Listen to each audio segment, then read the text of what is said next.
Okay, the goal is to find the moment of inertia of this ring. And the way to do it is take the moment of inertia of the big circle minus the moment of inertia of the little circle. Density, 8,000 kilograms per meter cubed. We're given a thickness in terms of meters. Here it says it's 10 millimeters. Keep your units consistent. If you're in meters, stay in meters. Meters, meters, meters, meters, meters. And we want the moment of inertia around this point, not the center of mass. We're going to need to use the parallel axis theorem for that. So we can just add things up algebraically, but we need to refer the moment of inertia to point G. So moment of inertia about O, excuse me. O is on the outside. I keep thinking O is in the middle, but O is on the outside. Remember the previous slide, O was on the outside. The center of both disks is that far from O. So here we get the mass of the big disk, density times the area, pi r squared times the thickness, mass. So this is the moment of inertia about the center of mass. This is mass times d squared. D is at 0.25 squared. And plug and chug the numbers and you get this. Similarly, for the little one, you got to do the same thing. Mass is going to be much less because you have a smaller radius. You got to get the mass of the whole times d squared. D is the same as before. R is different now. M sub h is different now. So we get the mass of this. And then subtract one from the other. You take the circle minus the whole. Voila, that's it.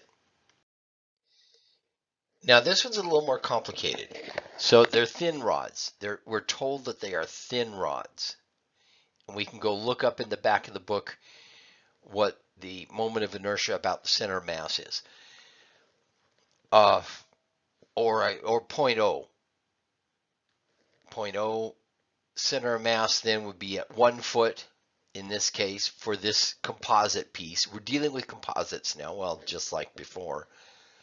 And it would be right here for the other piece. Now they want us to find the moment of inertia about the 0.0 here and about the center of mass. Okay, so this one piece about 0.0 is 1/3 ml cubed. Let's see. Each has a weight of 10 pounds. You got to know that. So this length of bar, 10 pounds. This length of bar, 10 pounds. Okay. Plug and chug. About 0.0. You got to convert it to slugs. That's what this equation is all about. Times 2 feet squared. There we go.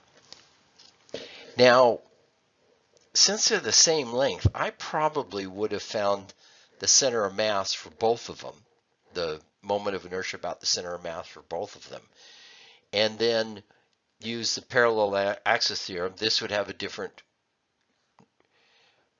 distance from O, and this would have a different distance from O. They'd each have a different distance from O. Now I have to figure out moment of inertia for one, moment of inertia for the other, and one parallel axis theorem. So its number of calculations is probably still the same. That won't matter much. Okay, the book author basically says what I just said. For rod BC, now we have a formula for the moment of inertia about the center of mass of the horizontal rod. And now we have to use the 2 feet times its mass divided by acceleration due to gravity in feet per second squared. And add the two together, so we get 0.0. Now, we also have to find out where is the center of mass of the combined system to get the moment of inertia about the center of mass. So, we need to define the y-coordinate of the center of mass of the combined system. The x-coordinate is going to be 0 because of symmetry.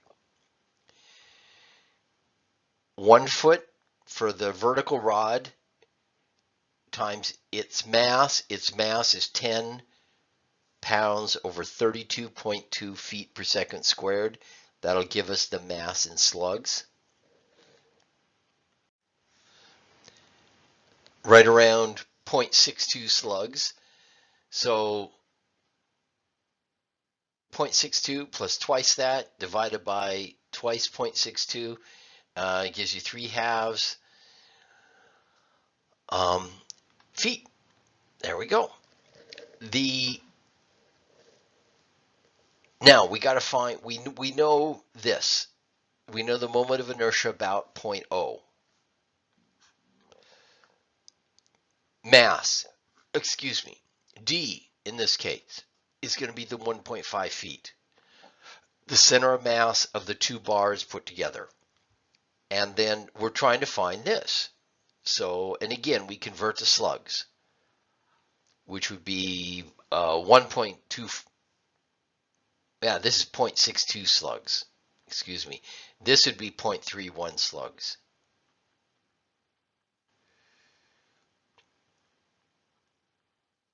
Okay. And there's D squared, and then solve for IG. Okay, that concludes this chapter. The formulas I highlighted. The examples will give you an idea how to apply the formulas. Now, you guys got to do it on your own. And that will conclude moment of inertia. And we'll move on to virtual work next.